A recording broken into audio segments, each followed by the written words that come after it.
right, we're going to get started. We're back. It's a Thursday, and we're in November, I believe. We've got a great finish to the year. We have two amazing guests and some other great news with Dustin here taking my seat for the, not the entire future, but at least until we do something else. I'm not going anywhere, though, just to be sure, because you might look at my gray hair and say, oh, I see what's happening here. The young guy with the beautiful locks is taking over. That is not what's happening. We're just going to partner on this. So if I have to travel or do other things. But I do get to announce Capsule one last time as I make this transition. So you're here likely because you've heard of Capsule, a special projects agency that works with clients like Patagonia, Arc'teryx, Quick Trip, and a variety of others, both locally, nationally, and internationally. We do a lot of interesting work in branding, naming, messaging, research and strategy. Packaging's been a big thing. That's the domain of our wonderful special projects. We've been putting this thing on for, what is it, like at least 15 years, maybe 18 years. And we've got some people that actually hear back when we did it in the kitchen in North Loop. Denise over there was here when we did that many years ago. Anyway, now we have sponsors like Lake One. Lake One is our most shy sponsor, Ryan Rudd. Ryan Rudd, are you here, Ryan? Anybody? Ryan? Yeah, Ryan never shows up because he's the most shy of our sponsors. We love Ryan, though. I give him shit every time. And anytime I get on a Zoom with him, he's okay with it. He's fine with it, I think. August Ash was the digital agency and developer of ours that does a lot of work in conjunction with Capsule. And then, of course, RSP Architects that has brought this building back to its form. It's the Grain Belt Brewery building. Many people haven't been in it, but have driven by it. It's a beautiful space. It looks like a castle, so I call it the Castle to Beer, which I think is perfect. Anyway, so that's that.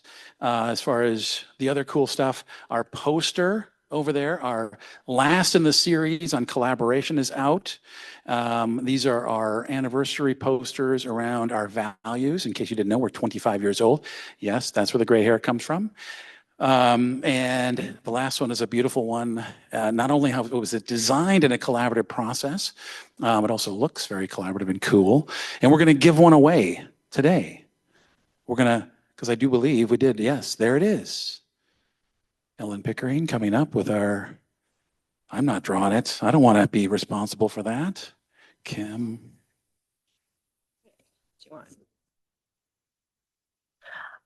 Oscar Rodriguez. Oscar.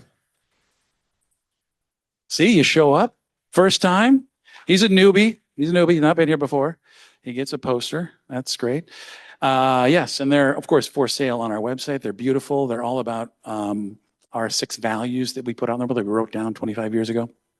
Anyway, that's enough about the preamble. I am going to hand over that and metaphorically hand over the microphone to you.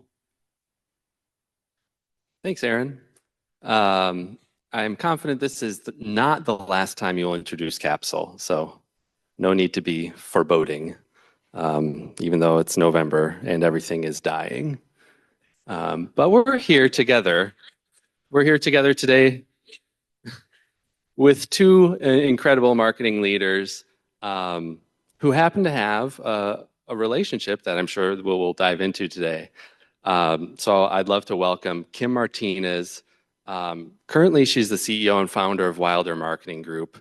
I had the pleasure of sitting in on one of her talks with the Capsule Group, and we learned a ton in an incredibly short amount of time. So it was amazing. She's a former fractional at Our World, former CMO at the American Cancer Society, former head of marketing at St. Thomas, former VP of marketing and sales capabilities at General Mills. A storied career, I'm sure, with a lot of different experiences in a lot of different sectors. We're so happy to have her here today. And along with her on the big screen, Yumi Clevenger-Lee, the global CMO at Quest Global, a global engineering firm doing amazing things. Yumi is a former CMO at Nestle Waters, a former marketing director at Cereal Partners Worldwide at General Mills, where I believe you 2 crossed paths, which we'll dig into.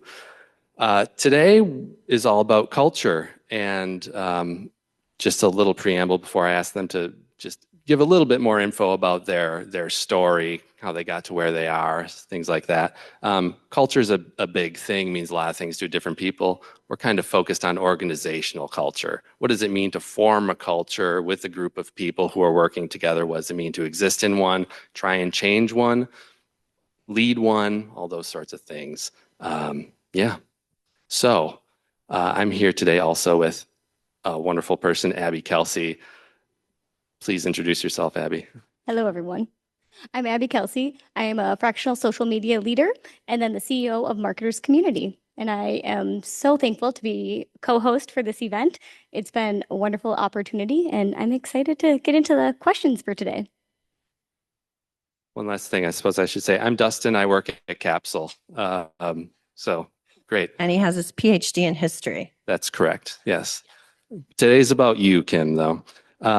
So I'd just love for you to tell us a little bit about your career journey, maybe how you two met, how you matured in the marketing space. I'll let Yumi go first.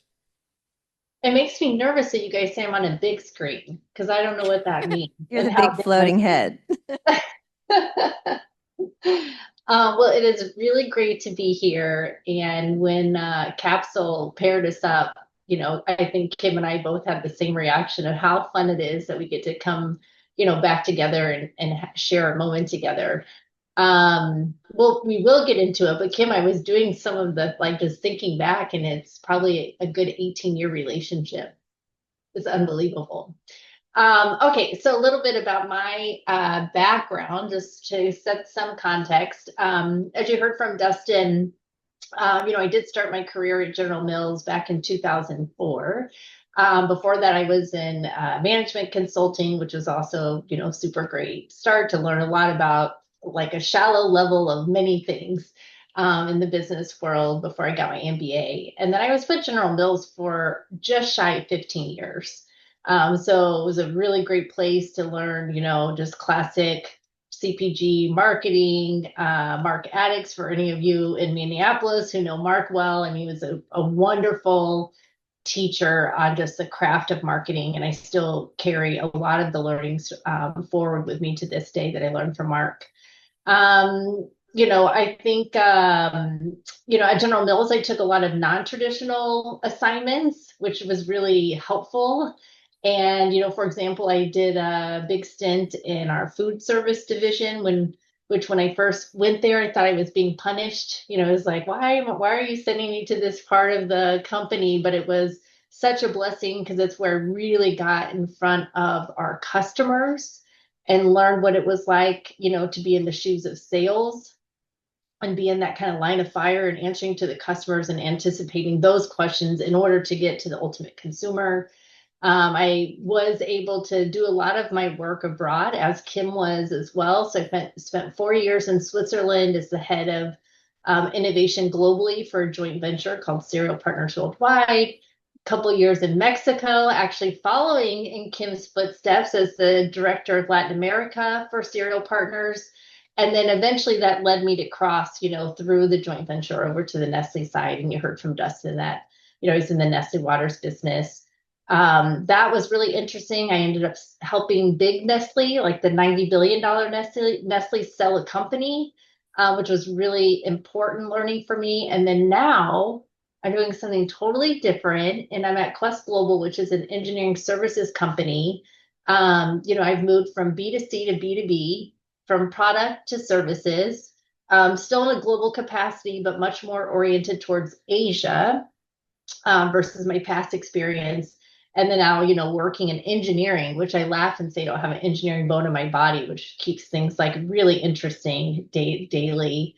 Beyond marketing now at Quest Global, I'm actually their chief strategy officer. So I hold marketing, and then I hold a bunch of other responsibilities like developing their 5-year growth plan and doing a lot of interfacing now with an investor financial community and, thinking of what it might look like to operate as a public company one day. Then I also lead sales operations, our lead gen and research teams, and ESG.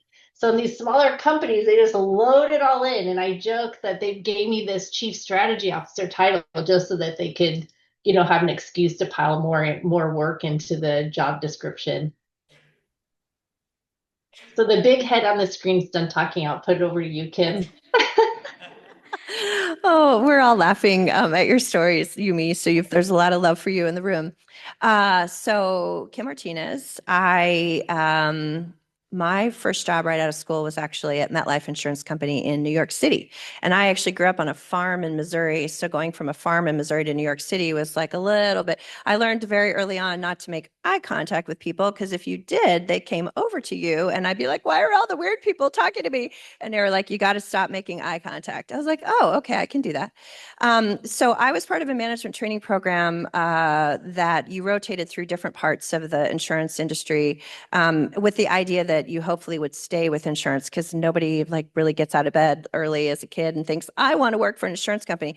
I really enjoyed the experience there, and I used all of my rotations in marketing. I knew from an early age, actually from the very first job I ever had, my first internship between freshman and sophomore year of school was at a bank, and I randomly got assigned to the marketing group, and I've never worked outside of marketing since that time. So it goes back.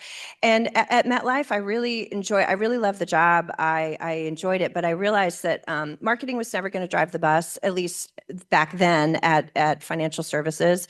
And I was 26 years old, and I felt like I was teaching more than I was learning, and I wanted to go work for an organization that could really teach me my craft. And I thought, for that, I set my sights on consumer packaged goods. And so to do that, I had to go back and get an MBA, because I was considered a career switcher, because CPG wouldn't take you just because you've been somewhere else in marketing. You had to have kind of more credentials than that to be able to get in. I had a rent control department in Manhattan. I was fully dedicated to the idea of going back to Manhattan, and I had offers there. But what ended up happening was I got a General Mills offer, and I just couldn't turn that down. At the time, and probably even still today, the training that General Mills offered was just something that I thought was the reason why I went to school in the first place. So I was with General Mills for almost 20 years, so long time. Worked on a lot of businesses. My favorite brand there that I worked on that I love to this day is Cheerios. I have a lot of like old Cheerios stories in terms of the emotional connection that brand has, and a lot of thoughts on where that is today relative to where that used to be. But at any rate, I also had an opportunity to work in Mexico, as Yumi said. So I was down there for 3 years, working across all of Latin America, and I love the Latin culture. And when I got married the second time and I got to change my name to Martinez, I was like, I finally have a last name that I feel like really fits like who I am. So what ended up happening at General Mills, though, is that, as you go up the ladder in CPG, it becomes much more general management and much less marketing. And I had to have that whole, am I a CMO or am I a CEO? And the company was having that same conversation with me. And it was like, you know what? I think I'm a CMO, which means I have to look outside the company for my next opportunity. So I put out into the universe that I wanted to join an organization that was looking to transform itself by putting the consumer in the middle of their decision-making, never having done that before, and believing that I would actually find that in financial services again, or healthcare, or something like that. Well, lo and behold, someone in my network said the University of St. Thomas has just posted for their first ever chief marketing officer. You should look at that job. And I'm like, no, I am a for-profit girl. I'm not a higher ed person. But the more I read that job description, the more I was like, oh my God, this is exactly what I've said I wanted to do. It's a transformation opportunity. It's a chance to just go do something completely differently. The branding challenge at the University of St. Thomas is so interesting. How do you increase the awareness of that brand outside of Minnesota, and even help shape it within Minnesota on a shoestring budget? And so I made the jump, and I really enjoyed it. I was there. In fact, I thought I was going to just sort of finish my career there, but then the American Cancer Society was looking for what they called a transformative chief marketing officer to help them rebuild. They'd gone through COVID, had to slash a lot of their marketing and comms teams, and they needed somebody to kind of bring that up. And I thought, oh gosh, I can't turn this down. So moved over to the American Cancer Society, had a chance to rebrand. As a marketer, that's a brand everybody knows, but people don't necessarily know what it does. So it was a completely different marketing challenge. And so I couldn't, I actually turned out not to be able to pass that up. I was there for a couple of years, and one of my very favorite people people to work with is actually here, Amanda Liu. We've worked together not only at General Mills, although not together at General Mills, we just knew of each other, but then she was with me at the University of St. Thomas. She came over and was with me at the American Cancer Society too. And then she resigned and I thought, well, I can't stay here without Amanda. So it was actually kind of one of those things where I was doing the energy equivalent of like what gives you energy versus what takes you away. Actually, it ties very much into the culture conversation we're about ready to have. It just didn't feel right. And so I did something I've never done before, which was quit without having any idea what I was going to do next. And I gave myself a little bit of breathing room. And what emerged was this idea to start Wilder Marketing Group a little over a year ago. So that's me. Can I just say, wow? I mean, both of you are ready. I'm like, I need to hang out with you guys. Yeah, when they talk about standing next to the smartest person in the room, Yes. something about that comes to mind. I don't know about that, but Kymm and I are a lot of fun. Right, we are. A lot of fun. So Mexico in our future? Just kidding. So we had a prep call with Yumi and Kymm, and they both expressed a little trepidation, like we're not experts in culture. Why are we talking about this? But clearly, both of you have existed in different kinds of organizations for a long time in a lot of different facets, lots of different kinds of organizations. So that sounds like expertise to me. So when it relates to organizational culture, what are some key aspects that are critical to understand based on your experience, particularly with an eye towards marketing? Yumi, do you want to go and then I'll jump in? Yes, I will go first. So, I was thinking about this, and I was thinking about like, because I think culture is such an ambiguous word in a lot of ways. And so my first reflection was like, I don't really think I understood or really appreciated culture and what it means until I had actually been in a couple different organizations. Because then I could start to compare and contrast my experiences. Because I'm the same person, and what's changing is like, the work changes, but the environment in which I'm operating is changing. And so I think when I was at General Mills, I really couldn't have described really what that culture was until I was in other organizations to do the compare and contrast. And so as I was thinking about, what does culture actually mean in a marketing context, obviously, the very simple definition is like culture is, kind of is the unwritten rules of how teams collaborate and communicate and like get work done. But beyond that, I was thinking about, okay, creativity is a really central part to the craft of marketing. And so how might creativity show up in different kinds of cultures? And so as an example, just to try to make it feel a little bit more tangible, I was thinking like you're in one culture that's very competitive, very results oriented, really driven to win in the marketplace. Creativity in that culture might look more like what gets celebrated is when there's very tangible, positive business results, like the new product was a success or we gained market share because of this campaign. It's possible, in my experience, was that in that kind of environment, failure is truly seen as a failure versus failure being seen as learning. And so people kind of operate with a feeling that it's like a higher stakes, like win or lose kind of environment. You can still have, like in a different company environment that I've been in, you can still have a company who wants to win the marketplace and all of those things, but that other culture prioritizes learning as a core cultural pillar. And so how creativity shows up differently in that context for me was there was much more focus on experimentation and much more, focus on actually intentionally creating psychological safety so that people knew that they could fail without fear.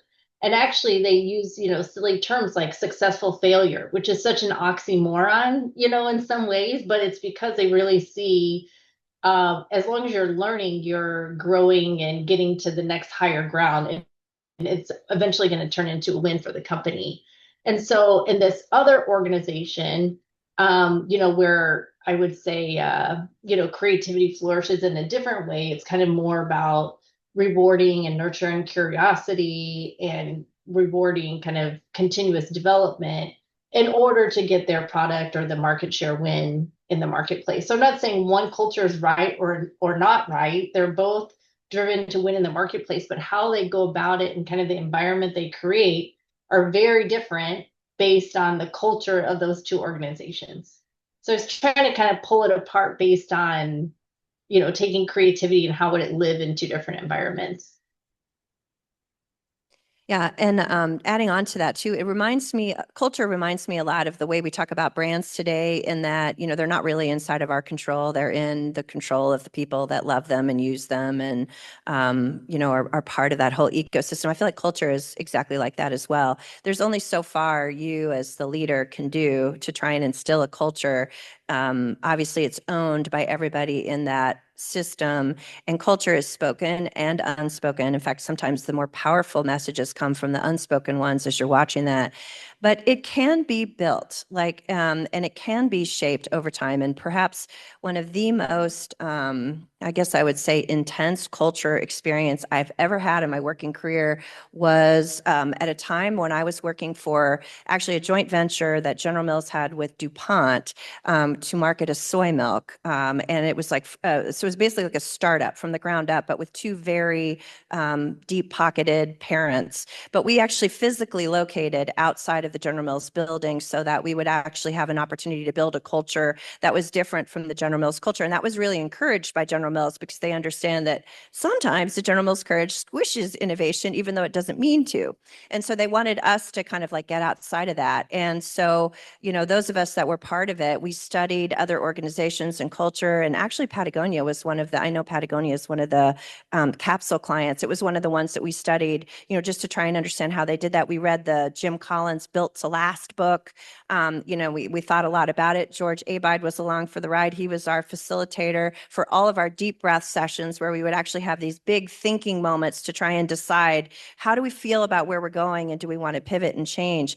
And so we had values, like most every company does, but I've never seen an organization do this. We actually took the values into this really tangible thing where everybody had a lanyard, like a leather lanyard necklace with a dog tag with your name on it. And I think the only reason it had a dog tag is because George had just bought a dog tag machine and he wanted to use it. And so he's like, okay, well, we'll use it for this. But it was very sort of organic. And then we had a colored bead for every value, and every quarter you had like bead awards or value awards, and you would add them to your necklace. But the thing that I remember most was the courage bead. Courage was one of the values that we had, and we did a lot of like intense work on how do you show courage? And you can show courage in your personal life that crossed over into your professional life. It's not as if you had to choose a goal that was just showing courage in your professional life. And we gave time for employees to be able to think about that. And part of why we had courage was because we were doing new things. We were breaking new boundaries. We were starting a new company. We named it Eighth Continent, which most people looked at us and were like, what? I remember like the head of sales looking at me when I told him that was going to be the name of our company. He's like, again, it was a soy milk. He's like, can't you just call it It's Not Milk? Like, that's what you should name it. I'm like, well, yeah, there's not a lot of emotion to that. And there's all sorts of other reasons. But those courage beads actually caused people to change their lives in really meaningful, positive ways. And people wore those lanyards like every day. In fact, I remember the one guy who, he was a younger guy. He wore it so much that it turned almost into like, like when wood petrifies, it was almost like whatever the leather equivalent of that is, but it meant that much to the people on the company. It attracted people to it. You wanted to give your all for that company. I still today can name a bunch of my coworkers that were with me on that. So that's the power of culture. That was a culture that we were in it together. We were creating. And when you have that, again, you want to show up as your full self. You want to bring all your gifts to the table. And that's, in my mind, culture at its best. I love that. And I just want to comment on, I think a lot of times marketing for teams, depending upon which side you're on, but if you're meant to be more creative, right, or bring new ideas to the table, but you're not allowing or setting time up for your employees as a leader to be creative, to be open, to bring them their full selves and share what's on their mind, like you can't expect those results, right? One of my favorite things I did at a past company is we had specific meetings, and it was like anyone could bring anything that they wanted to the table, and we would just all talk about it. But if you don't take the time to build that culture to allow that creativity, you're not going to get that, everyone going towards the same goal. So I love both of those answers. Just if I can just chime in, I think, I remember Kim's deep breaths also, and she is like a master teacher on culture building because she does it with such great intention. And that is like, I think one of the big learnings I've had over time is that culture also can happen. It may not be the culture that you want. So building a culture you want really takes a lot of intention and then being very thoughtful about how do you put it into practice so that feels lived. And like for just like one other example, how Kim was giving kind of the bead example. Another example I would offer to the group is like one of the cultural pillars that I'm in now is around humility. And humility means, just being okay to mess up and then owning it when you do and asking for help or saying, I don't know. And so one of the ways that we intentionally practice it is every year, the top 200 leaders of the company present their personal failure. So it's not we failed, it's I failed. So then you kind of say, this was the context, here's the decision I made, or here's the mistake I made, and here's the negative impact that happened to the people, to the client, or to the business, in some way. And then the big focus is on what did I learn from it. So the whole point is like, it's okay to fail as long as we're learning. And then the hope is, because we say like, when you win, we all win. And when you fail, we all learn. And so the hope is like, we don't have to all keep learning the same lesson over again. Maybe if Yumi messed up and I can teach someone else, maybe I saved them from having to make the same mistake that I just made. So it's like, I've never been in a company where the top 200 leaders, from the CEO, the whole executive team to the next, layer of 200 leaders, like get up on a stage and present their one-page personal failure of the year. That's amazing. Yeah, that's so bold and I love it. Yeah, I think so much great stuff packed into like 5 minutes there. The concept of culture being a vessel for creativity and possibly taking different shapes, I think is just so key. Tells us that it can be formed, which is critical. It's not a given. And it's practices, it's physical things, it's symbols. And we kind of buy into it and create it every day that we choose to do these things and choose to honor it. I think those are super critical points. We'll get back to the idea of leadership, which you brought up, Yumi, in a little bit. But both of you have worked across cultures a bit, both geographically and in terms of the work you've been doing. Perhaps one of the more vulnerable moments in someone's career path is when they encounter a culture that isn't theirs. So how do you think through the challenge of working within an established culture that isn't yours? Like when you're high up and it has to count, you have to make it right. You have to make it work. What are some of the things you think about? How do you penetrate into a culture that isn't yours? Maybe you're a fractional CMO consultant just starting out. And how do you successfully integrate and maybe change it in positive ways? I'll take your hot seat, Yumi, and I'll go first on this one. So I'm actually going to think about international because, going actually from the US, like kind of into another culture, I'm a huge fan of the notion of working internationally. And I like to liken the leadership lessons or the leadership years to dog years. You know how they say, like, for every 1 year of a dog, it's really 7 years of a human's life. Like, I feel like it's like that with international. Like, you go there for 1 year and it's like 7 years of like leadership lessons from the United States because it's it so pushes you because it is so different. I was really lucky before I went down to Mexico in that I was offered a cultural coach to work with. And that turned out to be really important, even though I didn't necessarily get it at the time. But she took the leadership team that I was going on. I had a French boss, I had a French operations person, Mexican HR, Chilean finance, and she went through like all of the different cultural and explained, like mainly the most helpful thing was the communication style. And I learned so much about, in the American culture, like if you're trying to get from point A to point B in a communication, you want to go on a straight line. You want to be as efficient as you possibly can to get from point A to point B. And in fact, General Mills used to train us in something called main point communication, which was you needed to learn how to quickly get to your point. You told everybody what the executive summary was at the very beginning, and then you maybe gave some supporting detail. You waited for anyone to ask questions to indicate that you needed to go deeper, and if you didn't get any, then you were kind of done. So it's at point A to point B. Well, this cultural coach was talking about the French version of that. And the French, like imagine like a bunch of loop-de-loops, you know, that kind of go from A to kind of point B.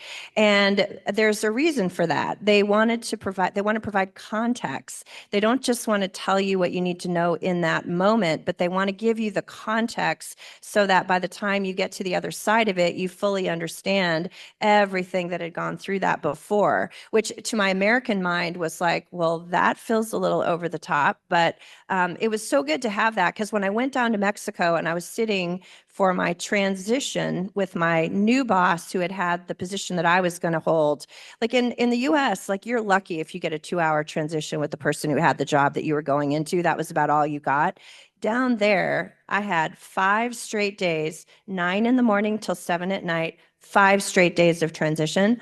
And at first I was like, oh God, I want to like shoot myself. This is just a really long, but because I had that reframe of this is what he's doing for me. And then I realized that once we actually had gone through that week, I almost never had to ask him a question after that again about why or how, because I had all the context. And so he had set me up for being able to lead and to be able to, you know, kind of make decisions. And the other thing he told me was that he also did not trust the American way of just going from here to here, because he didn't think you kicked the tires enough, that you really thought enough around the problem. And so that was also interesting to me too. It wasn't like he thought the American way was better.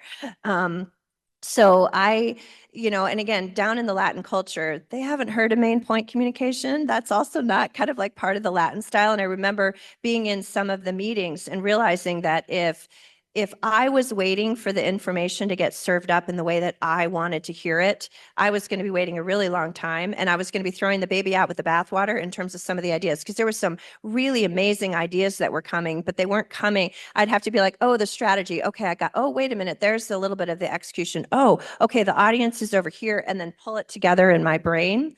And I feel like that was actually a really good leadership lesson that I learned internationally, but then I was also able to apply when I came back to the United States, because there's a lot of different learning styles in the United States as well.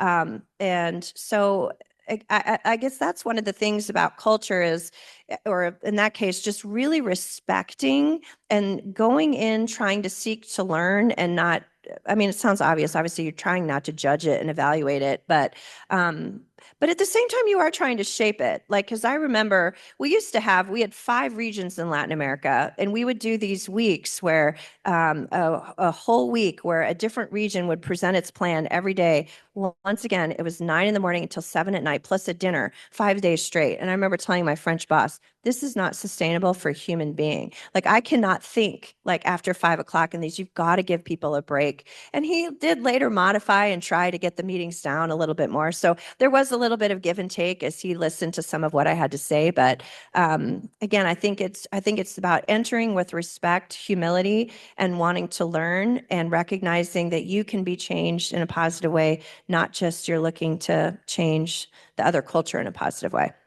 I am mind blown right now, because especially in America, we're taught, marketers, we go into the CMO's office or the executive, and we are taught to be direct. Here's the executive summary. Here are my 3 points. Don't say anything more or anything less. Don't go over anything else that we did not like practice.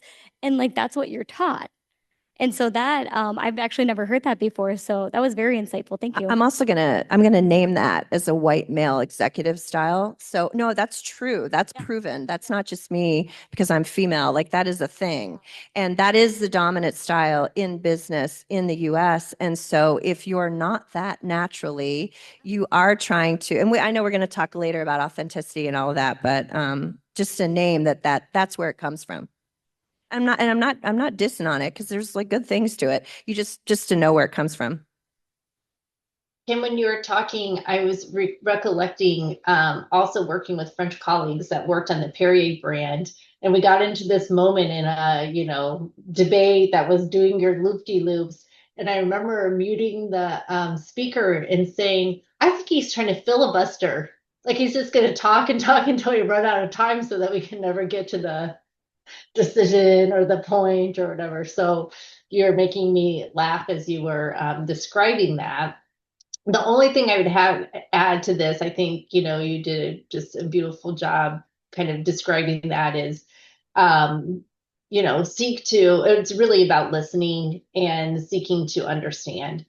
I think for me, it's like just trying to ask a lot of questions or decode or, avoid trying to assume or that your way is the way in any culture, whether it's a geographic, that kind of culture, or if it is you're entering a new company and, trying to just decode what's happening. And then just ask a lot of like really good questions. I would say in my current environment where I haven't, worked in Asia much. I'm half Japanese, so I understand the Japanese culture, but the Indian culture I really haven't had much exposure to before this current role. And, it is very different in terms of the hierarchy and the level of importance that some people place on hierarchy, which will tend to shut down conversations, not because I'm trying to shut it down, but just because there's a perception around like that power distance is so strong. And so one of the books that really helped me was a book by Erin Meyer called The Culture Map. And she does, she kind of pulls apart different cultures across many different dimensions. But one is on, time, where I'm like very, precise on time. In other cultures, it's like time is a moving open target. And it's very different than how I think about time, or also power distance or high context, low context kind of communication. But I have learned, the hard way, even though I try to be very aware of it, I've also learned the hard way, even in my own company now, that the moment I hear someone say, sure, Yumi, it means like they're not bought into this. So early on, I had a false sense of like, oh, sure, Yumi, we're going to do all these things. And I was like, oh, no, we're not on the same page. So it meant I needed to slow down and really take time with people and not assume that even if they're nodding and saying yes, that they're actually on the plan, or understand why we're trying to move in a certain direction. So it is about just like slowing down and really trying to be tuned in at a more granular level and not assume, even if you're hearing one thing, that it is the truth. I think Kim even had warned me when I was not warned, but advising me, as she always has my whole career, when I was moving to Mexico. She said, listen for the echo, because that's how like if people really have understood or where you stand with people, you have to hear the echo. So I kind of want to expand on that. You both were talking about kind of the communication and the different styles, the loop-de-loop.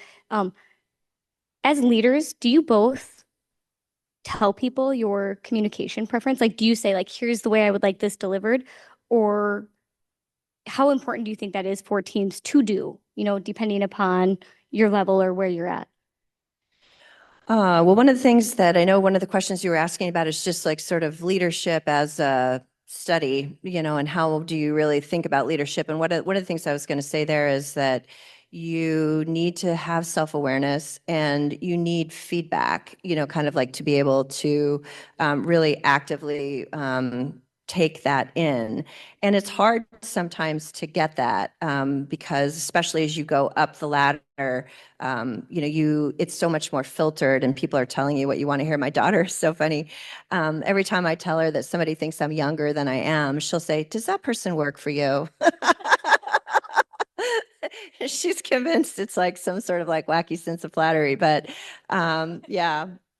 No, so I think that as leaders, it is important to have that awareness. And I do tell people, I hope you can keep me honest, those of you who I've worked with, but I've learned over time that, for example, I'm an external processor. And so that means I'm going to think out loud. And that means that maybe sometimes you're going to get stuck like with my own loop-de-loop, like in terms of that. And if you're working for me, you might be like, well, which thing was the direction, kind of like in all of that. The other thing that I do is I'm just a passionate by nature person.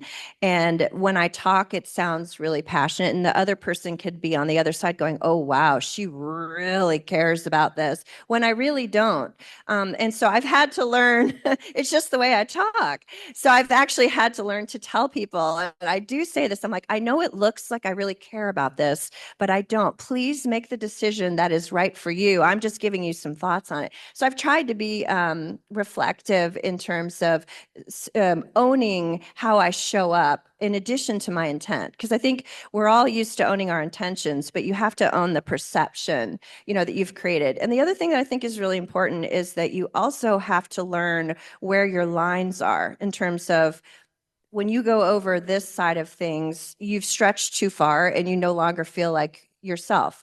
And I do think it's important that there be some sort of a range there. Like for anyone who just says, well, this is me, take it or leave it. I understand the desire to want to say that, but like to be effectively authentic is the way I always like to describe it. You have to experiment to find out and see where those edges are. And I'll just tell like a really quick story. When I discovered one of my edges, actually it was at General Mills. And one of the things going back to this, like communication style of you just have to be very direct and concise. And when I'm in a boardroom, that's super easy. Like I can do that, but I don't like doing that in my regular life because it takes a lot of energy. So anyway, I was getting feedback from a boss once. And I wasn't a vice president yet. I was a director. And the boss was telling me that if I wanted to get promoted at General Mills, I needed to be more concise. I needed to think a little bit more, and I needed to have it come out like fully formed and not like drag everybody through my process. And I remember going home to my husband and saying, gosh, I've gotten this feedback like practically my entire career. And I feel like I've done as much as I possibly can to work on this. The only way I'm going to make progress on this is if I work on it in my personal life as well. And so I said to him, I need you to tell me when I'm starting to go off on a tangent or too much detail to be like, time out, because that's the only way I'm going to make progress. And he looked at me and he said, no, I'm not going to help you do that. And I was like, no. I was like, why aren't you going to help me do that? And he said, and it's going to choke me up, but he said, because I love you just the way you are and you don't need to change. And that was like an aha moment for me, because it was like one of the first times in my career that I hadn't allowed an employer to tell me. I was like, well, what if they don't promote me? Like if I don't kind of like work on this. And his whole thing was, then they don't promote you. It's like, don't change and compromise who you are. Now, so I say that like you have to own then if you decide not to change that and then they don't promote you, or you find a different environment that actually can celebrate, that side of you. You kind of have to own that part of the decision too. But it is, so I can tell people like kind of like how I like to be seen and how I show up, but it's also my choice how far I go. But I do try and stretch for different circumstances and in different settings. We are quickly approaching our time to ask questions to the audience, so get them ready. Already? Already. I know. Sorry, But I want to ask one more thing, and it's just about change, organizational culture change over time. Obviously, technologies have changed work cultures. Obviously, the past 5 years, work cultures have gone from being very disparate to kind of coalescing again together, and now it's somewhere in between. Both of you, maybe just quickly off the top of your heads, like where do you see the future of work cultures going in organizational cultures? Like, is it just going to be more of the same, or do you see some momentum building in some direction? I'll let Yumi go first since I think I hogged all the last question. I was like, I hope they don't ask me to follow that, because I was so involved in what you were saying that I don't remember what the question was in the last time. I was just paying attention. Okay, so how cultures will change. I do think I think that with AI coming into our world in a way that in 2 years from now, 1 year from now, we can't even actually imagine how fast how we get work done is going to change. I do think that will have a secondary consequence on culture. I'm not even actually sure myself how that will come about, but I do know that work will get done in a different way. And so, kind of back to that first conversation we were having around creativity, I also think with intention right now, I hope that cultures across all of our different organizations can actually embrace that change is happening at some scale that we can't even imagine where we're going to wind up. And that this is the time to promote experimentation and trial and error and figuring things out and finding a way to get over the fear, this fear of becoming obsolete and fear of like, what if it goes wrong and all this stuff, to actually think about how to use AI to the company's advantage, to the advantage of now creating space and time for more human creativity, more human problem solving, and putting time on solving the hardest problems versus like kind of the tasks that consume time from all of us. So I guess that merged with culture, I think it's more than ever culture needs to help promote creativity and safe space for experimentation and learning, because nobody is an expert on this technology in the world, and anyone who says they can't possibly be, because already in 2 hours from now it's already changed again. So that would be my thoughts on evolution of culture, and where I think we just have to be really open-minded and loving experimentation and loving not knowing for a while. And just real quickly, I'll just add on to that. I was at Minnesota Carlson. I got the name right. There was a conference last Friday that I was at, and the director of their career services actually was presenting. And one of the things that she said that I remember, she said that it's the first time in the entire time she's been the director of career services, and I want to say it's been like 20 years. It's been a long runway for her. And of the top 5 things, characteristics that employers are looking for today, self-awareness and resiliency are 2 of the 5. And she said she's never seen that before.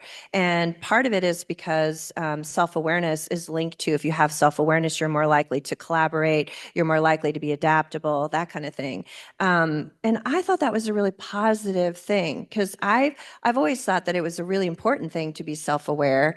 But now I feel like the world is saying, if you're not, that's going to be detrimental to you. And I think people who are self-aware in cultures and creating cultures will hopefully create better cultures, because they're thinking about it more than, say, we ever would have in the past. So that would be the only other thing I would add to that. Great. Maybe just one follow-up from me quickly is, if I put my historian hat on for a second, Yumi, I think you hit the nail on the head. All culture has actually been an experiment every time. We like to think, even within organizations, things that have 4 walls and a roof, like we know how it should go.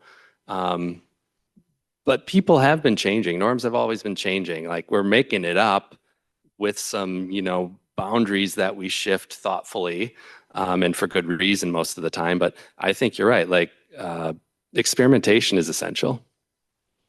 Okay. We would love to turn the mics over to you all if you have questions for our 2 speakers. Raise a hand and we'll run a mic to you.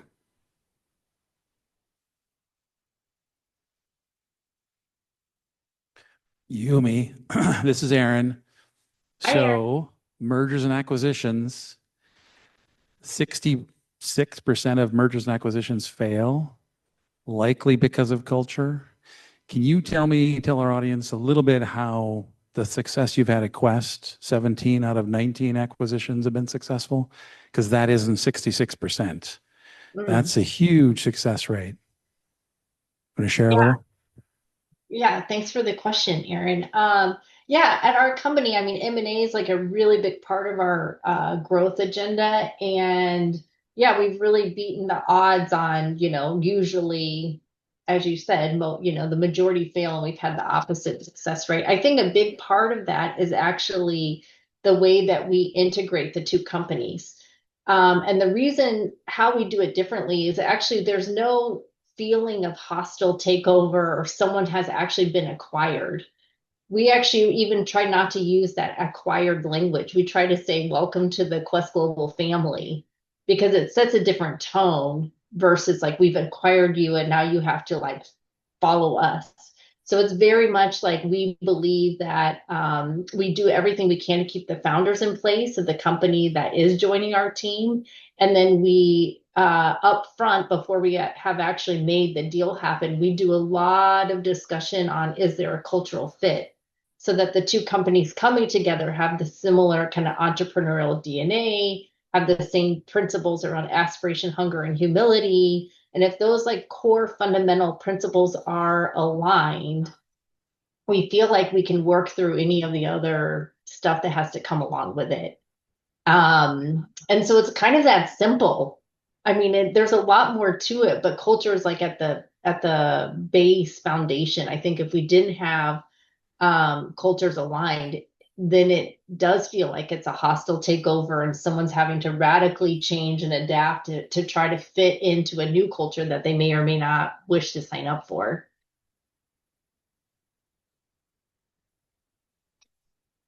Hi, I want to thank you both for being here. There's so many things you brought up that I want to ask about, but I'm going to try and keep my question to the scope of this conversation.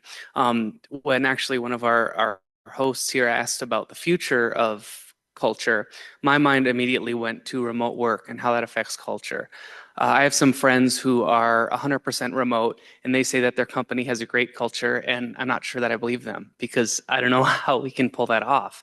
So I'm curious to hear your thoughts on whether fully remote work can build that same kind of culture or even hybrid work, and what kind of challenges that poses going forward. I believe that a fully remote culture, as long as you pepper in some in person, so it can't just always be fully remote, but can work. And I will cite as the test case for me saying this, my time at the American Cancer Society, because prior to COVID, it was headquartered in Atlanta, and you would have had to move to Atlanta if you wanted to be on the executive team prior to that, which I would not have done. Then COVID hit. Then they got a new CEO who lived in Philly, who did not want to go to Atlanta, and they just kind of opened it up and said you could live anywhere. So we had an executive team of 13 that lived, you could live anywhere except the West Coast, because they really did like having early morning meetings on the East Coast, and so they didn't want to deal with the West Coast time zone. But besides that, you could kind of live anywhere. And it was interesting because like I was coming from St. Thomas, which was really wrestling with the whole remote physical. If you'd asked me if I thought we could have done our jobs remotely before COVID, in fact, I had a lot of people asking if they can work from home. I was like, no. Like, you know, at the time I was biased in thinking, oh, you just want to watch your 2-year-old, which is really hard to do while at the same time as you're working. So I had a lot of biases toward that. But then COVID proved me wrong. COVID proved that we could actually kind of go and we could actually do all of this stuff. And St. Thomas was really struggling because even though our department, marketing and communications, could perform remotely, because some of the functions on campus couldn't, like they were wrestling with that whole equity. Like, is it fair to let some people work from home whereas some people, and so that push-pull. So along comes the American Cancer Society, where there was none of that. It was like remote. So as I said, I was on a team of 13, but we met once a month in a different city where we had a full day leadership. So that was kind of the touch base, and it was remote. My own leadership team, well, I was lucky to have Amanda, who was here in Minneapolis, but was New York City, Nashville, Kentucky, Atlanta. Like, you know, I had a team of 200. We even had somebody in Hawaii, which at first I was like, who was willing to work on the, you know, you have to time zones. But it worked. And it worked because I think we were clear on what the objectives were and what you needed to be doing. So I think it's kind of one of those things, as long as you're clear on that, and you, as a manager of that, you have to make sure that you're staying kind of like on top of that. You have to create other opportunities for creative collisions. There is no water cooler anymore. So you have to find other ways to do that, and you have to be really intentional about it. You know, so one of the things I would do as the leader is I would do like coffee chats with new people and, do all of those things virtually, or we would do virtual happy hours, like all the things. You have to be really intentional about it, but we would bring everybody together once a year for a deep breath. And until George retired and said he wasn't going to do my deep breaths anymore. And then we had to figure out how to do it like kind of like on our own. So I do think that in person is really important, but I'm a real believer that you can create culture in a remote environment. So that's just my personal belief. And I see a lot of companies wrestling with that. And I know there's a lot of people that firmly believe that if you're not in person, you're missing out on ideas, but I haven't necessarily experienced that. I don't know, Yumi, what do you think? I agree. Our executive team is the same way. We're working in every different country, even in all different time zones, but we do get together in person. And that time is really, really important. Not even as often as you're saying, like once a month, but we, find other ways to connect. I think part of what is a like hard or a question I have is kind of, I'm looking at my daughter who's in college now, and she'll be graduating soon to get her first job. And I just wonder, for young professionals getting their first job, it being 100% remote, I do think that that's a real challenge of how do you kind of get into the professional world and like this new mindset and work orientation without some of that extra scaffolding that I do think in-person work does give. So I don't have the answer for it. I mean, my teams and, they're in all levels of their professional careers are doing just fine with it. But I do just kind of wonder if there's like, one day there's going to be a whole workforce that's never worked in an office, and like, how will that go? I'm curious about it. The one thing I think that, it's very hard to do through video and being remote is that relationship. I mean, you can build relationships, but how do you make sure that all the time you're spending together isn't task oriented, like getting the mission done and taking care of work and making the results happen? Like, how do you actually give that relationship time to just know about kids and what else is going on in your life, and I care about you as a human before we have to just jump into like getting the task done. I do see that gets compromised in a remote only, because our tendency is to just be biased for getting stuff done. Shout out to the Latin culture on that front as well, because that was another thing that the cultural coach talked to me about is when you go down in a Latin culture, even in your emails, you can't just jump right to it. Like, they're going to be like, what? What's the whole, like, how are your kids? And and then you kind of get into it. So it is about that building of the relationship. So I think it is something about America that if you start there with like some of the fluff, that it's considered fluff and it's not part of the substantive work that you're doing, but building a relationship is a substantive thing that you're doing, and that requires like a human connection. So that would be something I feel like we could take a page from our Latin friends who intuitively do that. But you have, again, it's thoughtful. See, that's the thing, like all these things that you just might be doing on reflex, you have to think about it, and you have to figure out, like in a remote world, how do you replicate that? And so you can't just be on autopilot. Any other questions? Going once, going twice. All right. Well, we have about 1 minute left anyway. So I'd just say I really appreciate the discussion, extremely thoughtful of both of you. And it's clear that not only have you navigated cultures with thoughtfulness yourself, like you've almost certainly made your mark on them, which I think is an important thing to recognize too. Like when we participate in cultures, we do leave a mark. Sometimes we don't notice until it's years afterwards because we've been doing it a while, but it's good to be conscious of that, but also like commended on it sometimes, I think, too, when you leave a positive mark on the world. So let's thank both of our speakers for their time today. Really appreciate you both, Yumi and Kymm. Thank you so much. And I wish I could have been there in person. And Kymm, I'm giving you like another big virtual hug. 20 years of friendship, I just treasure every minute of it. I really appreciate all the influence you've been in my life throughout my career. Thanks, everybody. It was really great to be part of this. In closing, I'll just say